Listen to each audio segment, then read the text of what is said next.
Zaineb from Egypt is asking, I just opened a restaurant, Sham. Being a female, I'm surrounded by men and I have lots of waitresses. And what can I do in order to protect myself, my employees, and my establishment from cases of harassment? And we're going to talk about that in 3, 2, 1, and here we go. Hello, everybody. My name is Sham. I'm in the community as the responsible restaurant owner. I've been opening and running restaurants out of the Silicon Valley, California since 2008.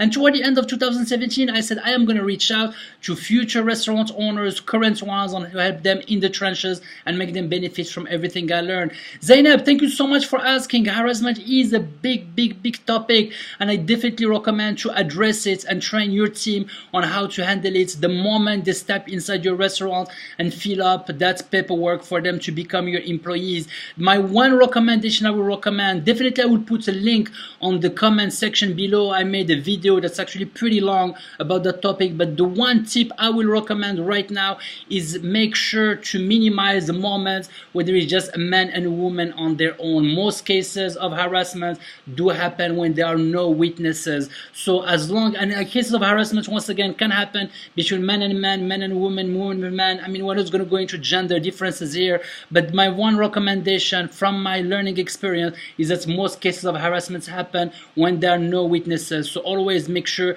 that your team are at least in groups of 3. That's always help. And once again, the importance of talking about that and teaching your teammates on how to do it, how to handle it the moment they become your employee. So that's why Sham, known in the community as the responsible restaurant owner. Zainab, shukran jazilan for the question, and until we meet again, remember the secret ingredient is love, baby. It's love.